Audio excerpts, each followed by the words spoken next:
My name is Daniel Mercer, and I am recording this because someone needs to hear the truth about Blackwater Ridge before the silence becomes permanent. I write this as a warning and as a record because if this reaches you, it means I am either still moving and hiding or I was not fast enough. It was a Friday in late autumn, and I was oiling the hinges on the back gate of my hardware store when the town's church bell chimed at an odd tempo and the air went thin, like someone had opened a window into a deep cave. Neighbors were putting out trash bags, an old man was cutting his lawn in shorts, a dog barked at a mail truck, and then the radio inside Miller's diner clicked and replayed the same calm voice 3 times, telling everyone to stay inside and to remain silent until further notice. It sounded official but wrong.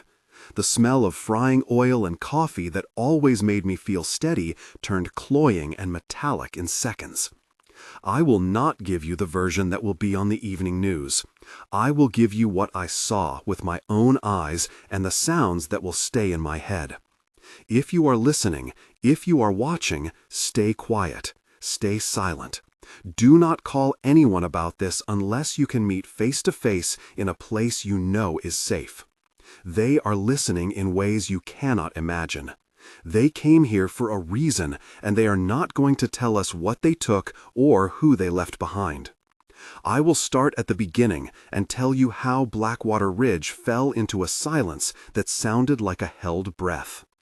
Before any of this, my life was simple in a way that felt durable. I was 42 and owned the hardware store on Main, traded old tools for new screws, and knew every regular by name. As a child, I learned to fix radios with my father, who taught me to trust sound and wiring more than promises. My mother died when I was young, and I learned to carry loss as routine, like keeping spare bulbs under the counter. I learned carpentry in a community shop that smelled of sawdust and tar, and I kept a box of old photographs under the counter that never left the shop. I had a sister named Claire who moved to the city for college and came back every blunt way of speaking. A teenage neighbor named Jonah who worked the register on weekends saved his tips to buy a motorcycle. I was not a reporter. I was not trained in investigation. I was a man who could tell you exactly why a hinge squeaked and how to strip paint without melting the wood. That skill mattered more than I imagined when doors began to mean safety and a closed bolt could be the difference between someone breathing and not breathing. I am telling you this because ordinary things make it harder for them to convince you this was anything other than an accident. When the ordinary is fractured in a small town, it leaves edges that cut deeper. The first oddity came as a municipal alert that wanted to look like common sense. It sounded like a test. A digital voice read a notice about a localized containment procedure and a request to maintain silence while teams assessed public infrastructure. The same bland voice that announces library hours read it like a recording from a place that never hosts warmth. People stepped outside to ask their neighbors if they heard it. "Is this a drill?" someone shouted. "Probably a glitch," said another. In the diner, a waitress named Rosa pressed her palm to the radio and said, "Feels wrong." That was the first time the word wrong moved slow in my mouth, like an animal I had not seen in years. The second oddity was a high-pitched hum under everything else. It was not the transformer hum you ignore behind the grocery store. It vibrated in your molars and made your knees feel like they belonged to someone else. I remember Jonah putting his hand over his heart and saying it made his skin crawl. The hum had texture. It had frequency layers that rose and fell with an arithmetic patience, like tide marks. There were also lights that did not belong to lamps or cars. A ribbon of light hung over the ridge at night and shimmered in the trees. A slow breathing line that left frost patterns on windshields if you stared too long. People joked at first. Then someone called the clinic and the young nurse said on the phone that several people complained of dizziness and nausea, but that tests were negative. Tests done in town were negative. The machines said nothing was wrong. The machines were wrong. The first real encounter happened at the edge of town near the old quarry. I had gone because my neighbor Claire had texted asking if I could help move a generator to her house. When I arrived, there was a cluster of neighbors pinned at the far tree line, whispering, faces pale under their hoods. We thought we were looking at animals. It was not an animal. It was a formation of glass-like skin pressed and folding, a sheen that caught the last purple of light and bent it into shapes that suggested doors closing inward. It had no eyes and it did not breathe like we do, but it made a sound like distant machinery and voices caught on the wind. My first instinct was to step back and then to film. I said, "What is that?" And Claire answered, "It is bending the light." A man named Carl, who ran the post office, laughed sharply and said, "We are seeing heat waves or tricks of the eye." I filmed anyway because that is what we do. The camera caught nothing that made sense when I played it back, only static and the same steady hum I could feel in my teeth. The more you tried to explain it, the less the explanation held. That night, the old church clock began to run backward for 3 minutes and then settled like nothing had happened. People who saw it started to have night sweats. They woke up with the taste of copper on their tongues and holes of memory where conversations should be. I asked Rosa if anyone else had the copper taste, and she said, "Yes, and my cat won't go outside anymore." That small detail would have been easy to dismiss, if not for what came next.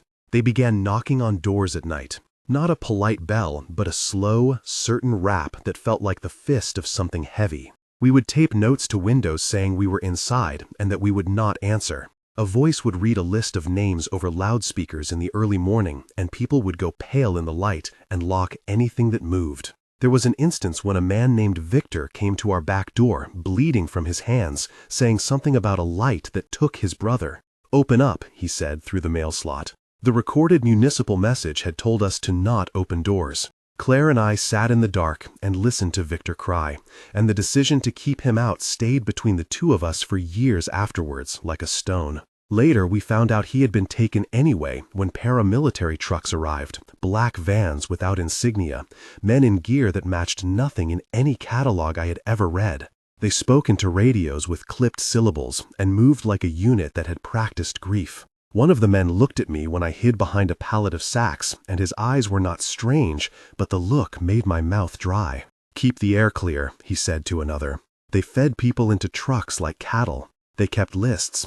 They had gloved hands that moved fast and efficient. When I crawled toward the diner for food, the street was different, as if someone had ironed the town flat. Cars were parked precisely one by one. The hum began to settle in my chest like some slow machine learning our rhythms. We barricaded the hardware store and took inventory of what mattered: batteries, rope, rations, first aid kits. Neighbors gathered. I remember the names because we agreed to say them out loud like a litany that kept us human. Claire, Jonah, Rosa, Victor, Carl, Marisol, Ethan, and Padre Luis. We argued that is what people in crisis do.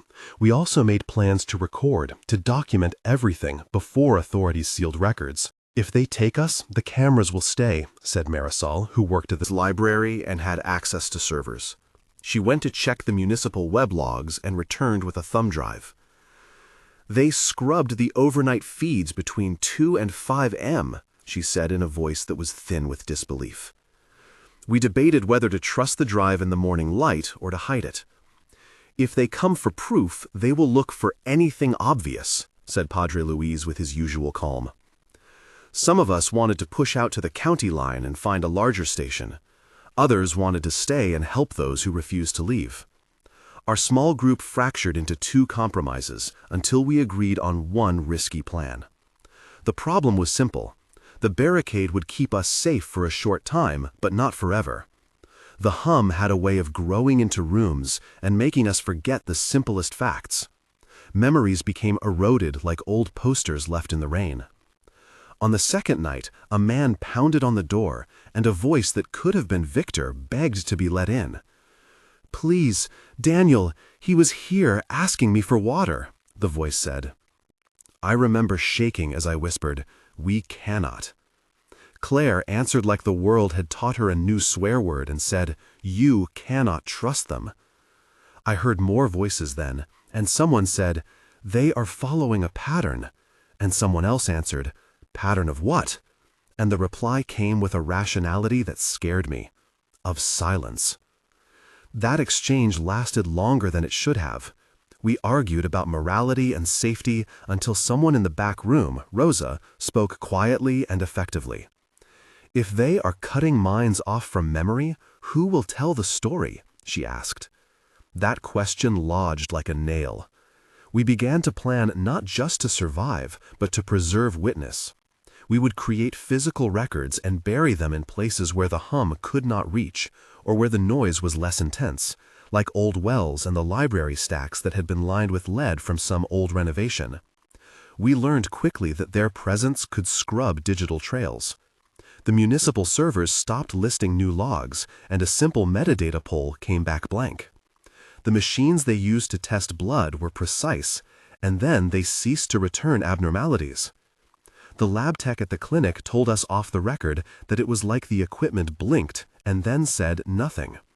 He handed us a written note in a napkin with the words "chain of custody" underlined and a list of procedures that could preserve evidence in analog form. The procedures were precise and mechanical, and they sounded like recipes for defiance. We tried a breakout. That sequence became the thread, where everything unraveled faster and clarity became crisper and more terrible. We chose a route through the industrial park where trucks often moved at night. The idea was to use the hum to mask our movement. It felt like crossing a river that remembered your weight. The night smelled of oil and wet concrete, and the hum was stronger near the metal of the loading docks. We had 7 people who left the barricade: Claire, Jonah, Marisol, Padre Luis, Carl, Rosa, and me. Dialogues between us during that night were short and repeated until the words themselves wore thin. "Keep low," Claire said. "Do not shine lights," Jonah whispered. "If they stop, run," Marisol breathed. Those were our instructions, and we rehearsed them like prayers. We walked through mud that sucked at our boots and smelled of something sweet and rotten that made my throat close. At one point I heard a vehicle and pressed my back into a cold brick wall. Someone said, "They are close," and Padre Luis started to hum a half prayer that sounded almost like the town bell. We learned in small increments that anything with reverberation amplified the hum and sometimes made the presence become visible. At the old paper mill, a light peeled back like a curtain and silhouettes moved inside. We held our breath and the light looked for faces. A shout split the black, and a man who had been with us a moment before was grabbed and pulled back into brightness. We saw arms and hands in ways we shouldn't have, and then the trucks rolled in, and the air filled with shouting that did not belong to the people we knew. A voice over a loudspeaker said, "This is a recovery operation," and a soldier-like figure with a nameless insignia told us to freeze. Carl froze and did not move again. The truck door slammed, and the hum jumped into a higher register. In the aftermath, we were fewer. A betrayal occurred that still feels like a wound I can smell. Someone in our group traded information for promises of relocation. "We can give you safe passage," the man said, and in exchange wanted to know where we had hidden records. We were desperate, and some of us wanted to believe the first offer of safety. Jonah refused outright and called the man a liar. They argued back and forth in a conversation where the stakes were obvious and the lies thin. "We need to think of survival," the man said. "And what of truth?" Jonah answered. That argument lasted and ended with the man pointing to a line of lights and saying quietly, "If you do not cooperate, your fellow townspeople will be taken anyway." It became clear that their extraction was organized and surgical. They had lists and routes and a mechanical grace that made us look like prey that had annoyed a hive. After that, the group fractured into smaller cells that moved like hermit crabs. We carried with us analog notes, small audio recorders hidden in shoe soles, a map with penciled routes, and a ring of names written on a scrap of cardboard to remind us who had been lost. The cardboard has a coffee stain and the edges are frayed, and I keep it folded in my pocket even now because it smells like ash and memory. We found refuge for a time in the woods beyond the ridge, where a woman named Marisol grew up. She knew old logging trails and places with cell reception pockets that behaved like scars. In that forest, the air had a different density. You could taste pine and old rot, and if you closed your eyes, you could almost pretend the hum was an animal sleeping. We gathered there to decide. People spoke in long confessions under low flashlight beams. We had to name what we had seen and to decide whether to act or to hide. "They are doing experiments," said Padre Luis. "They are extracting something," said Carl when he could still talk about it. The tension in these evenings often stretched for 1 or 2 paragraphs in our minds as we traded memories and tried to stitch a theory. We considered that they might be studying memory, or sound, or coherence itself. Someone noticed that many of the first taken had been the ones who reported the hum early. "It is like they measured curiosity and removed it," Claire said. We tried to define the antagonist. It was always called they, and sometimes project or initiative. We named a place in our minds because names give shape. We called it the facility. The facility had resources, vehicles, and ability to make the town's servers forget and to turn polite municipal language into a velvet trap. Their antagonist backstory in our whispers sounded like this: an agency that began as an engineering firm working on environmental soundscaping for infrastructure, but that evolved into clandestine experiments on perception. They had legal cover, subcontractors, and a sterile chain of command that filtered aggression through polite memos. They paid off vendors and rewired sensors. On paper, they were humanitarian. In practice, they collected anomalies, extracted people who had experienced irregular events, and stamped over public records. Their technicians explained procedures that used frequency modulation and sensory overlays to dampen communal memory. They called it containment. The backstory we reconstructed, and that I pass to you now, explores how a profit-driven initiative can become an instrument of erasure. It started as a solution for industrial noise and ended as a method to isolate cognitive responses. It had legal contracts and small fines that made scrutiny slow and boring until it was too late.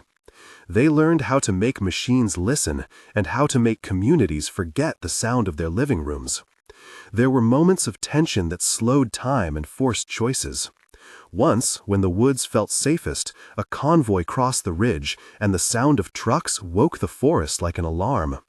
We had to decide whether to stay hidden in our shallow trench or to run across the creek towards a ruined farmhouse that might be safer. I remember the internal debate like a series of short parables in the dark. "If we run, we will be exposed," Claire said.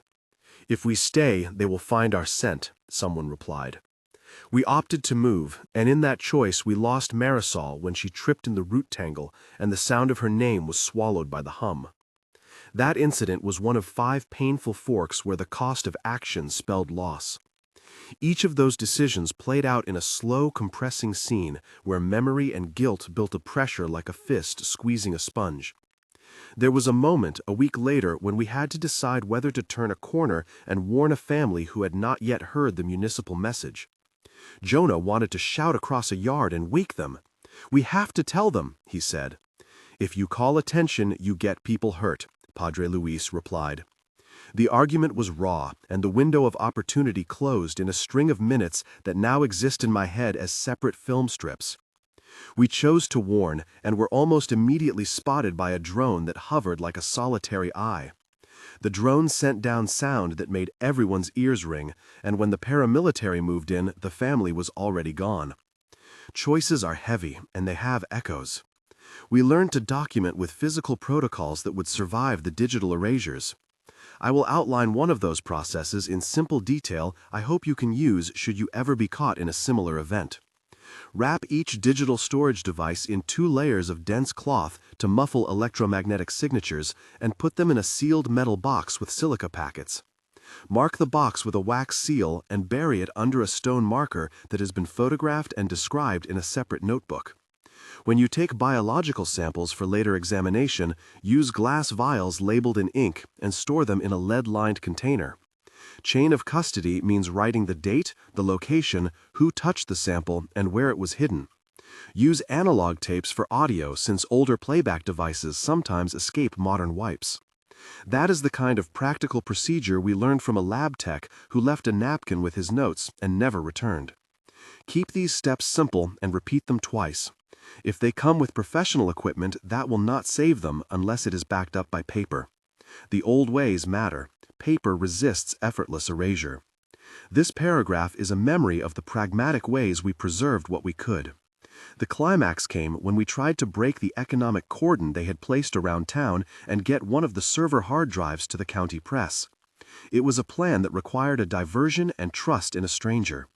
We forged a plan where Padre Luis and Claire would create a noise far from the main road to draw the patrols, while Jonah, Rosa, and I slipped into the municipal building. The town smelled of rain and cheap gasoline. We left at dusk, and my stomach felt like a lead weight. The diversion succeeded for a while. I heard a chant and drums in the distance, and then the sounds of vehicles changing patterns. Inside the municipal building, the hum was stronger near the server room, and our lights seemed to feel wrong against the ceiling vents. We moved like an old play, where every actor knew their lines. I remember precise exchanges between us, as if they were carved into the walls. "Cover the door," Jonah said. "Check the cabinets," Rosa whispered. "Get the drive out and do not touch the network," I said, because instructions sound sharper when danger is close. We pulled a drive, and the server logs contained blank spaces like teeth missing from a smile. Then the alarms tripped in a way that made no sense.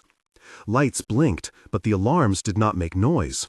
They used a frequency that overloaded the circuits and did not trigger audible alarms. When we tried to leave, the exit doors would not open. Outside, footsteps became close, and the paramilitary blocked our path. A scene unfolded where choices and betrayals happened faster than breath. Padre Luis had chosen to create a distraction that turned into a trap, and Claire was taken in the chaos as she tried to cover our retreat. I shouted, and someone answered in a voice that was patient and not angry, and said, "You should not have come." Jonah stepped forward and made a last attempt to run, and he did not make it.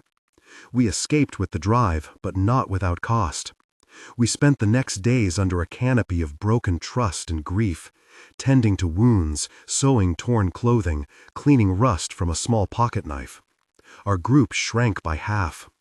It was in that time that I felt the full weight of institutional manipulation. Records that proved who had been taken were scrubbed.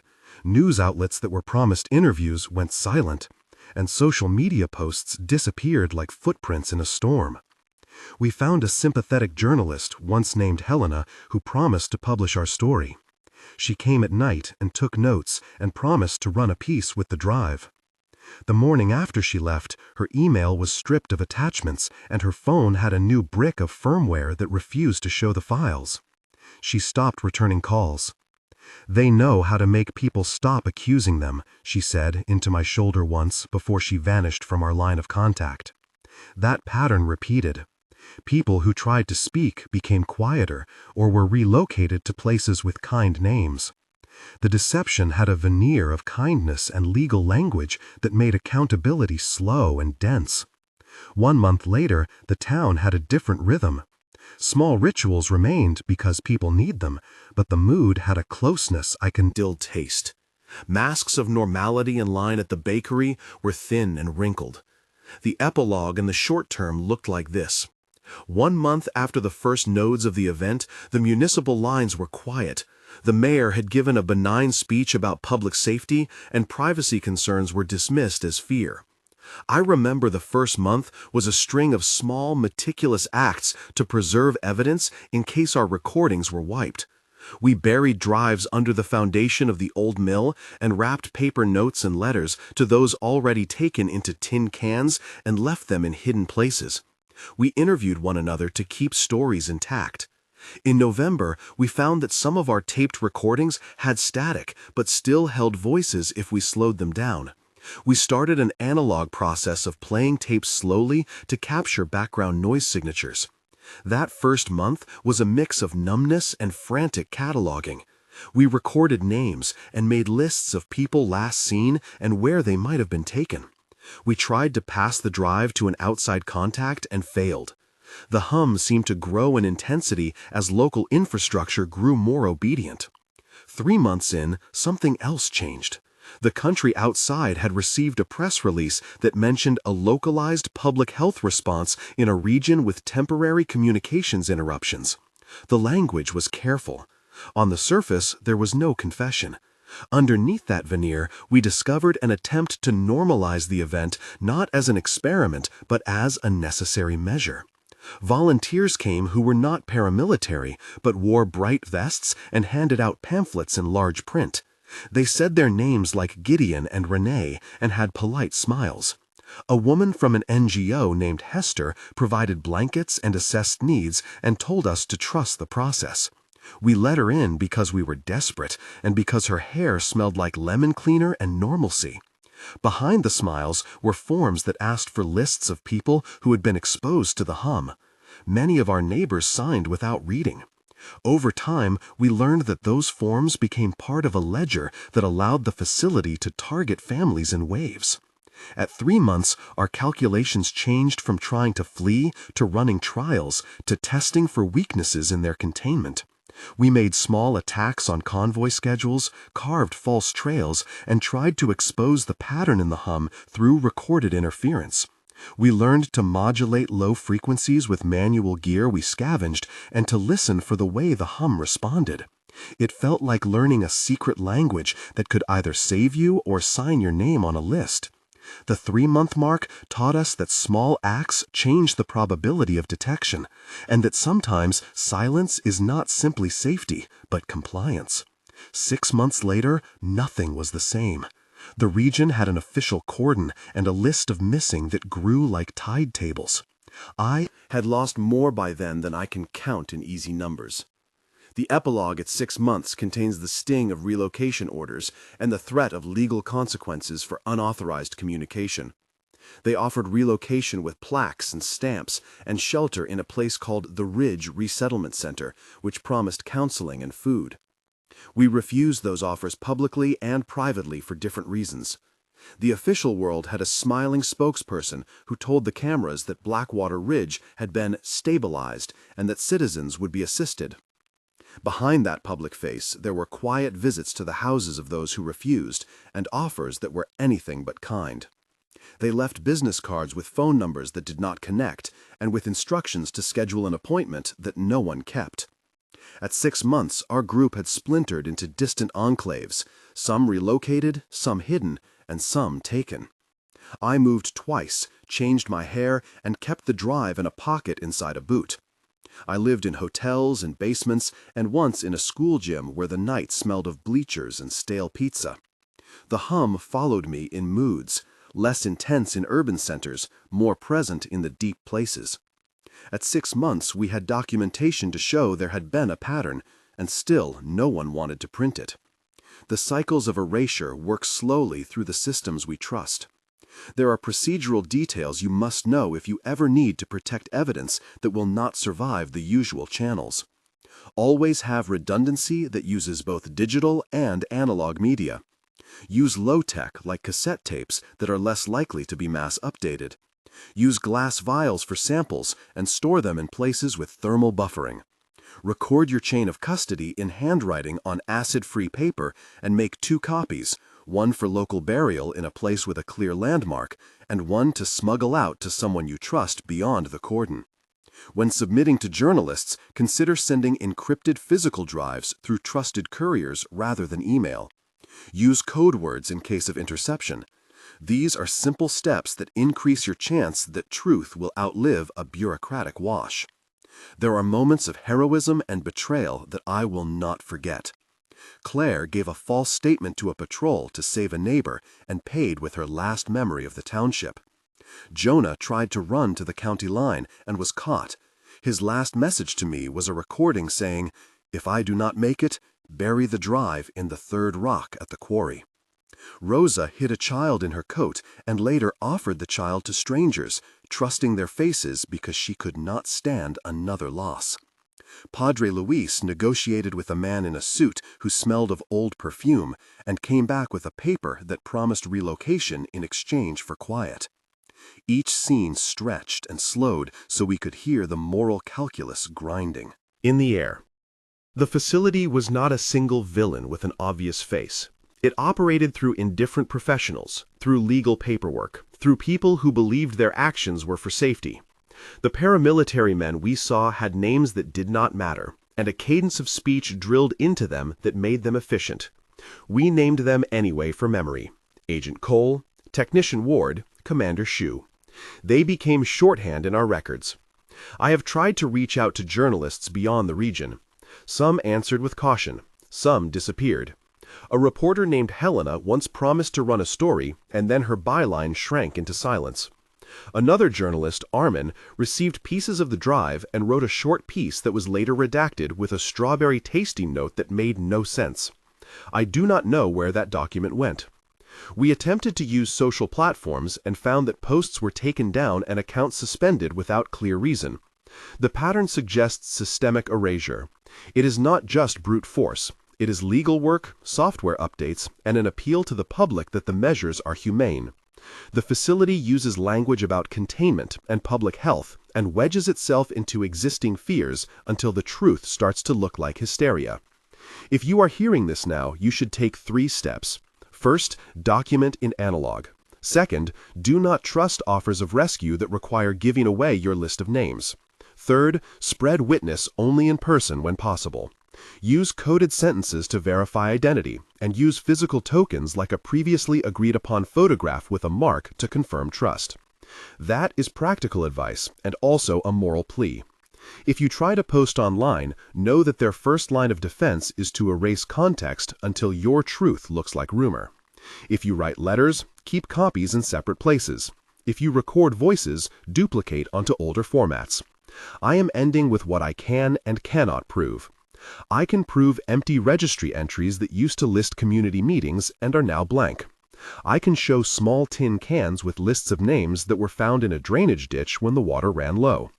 I can point to neighbors who are gone and to the ones who remain with scorched memories. I cannot prove who authorized the initial frequency modulation, or the higher plans that turned a research project into a mechanism of control. I can say that the municipal voices stopped phone services for 2 weeks and then resumed with a different tone. I can say that the trucks that took people had registration plates traced to shell companies. These are threads. I leave them because threads tie into other looms. Please remember that silence can be survival, and that silence can be compliance. If you are in a place where a voice on a municipal radio tells you to remain quiet, think twice.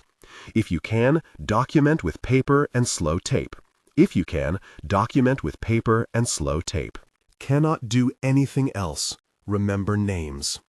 Names are small resistances that the machines cannot completely erase.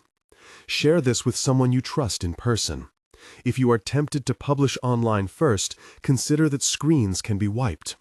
If you are brave enough and lucky enough to get past the first filters, speak to a journalist you have verified in person. Keep 2 copies of everything and bury one of them in a place with a unique landmark. Do not answer the polite men at the door with gratitude. Ask them for paperwork. Ask them for a signed notice. They will avoid details. This is not an invitation to panic. It is an invitation to be deliberate. It is not a conspiracy theory. It is a record of people who lived through a sequence of events where ordinary town life was used as a testing ground for experiments in perceptual control.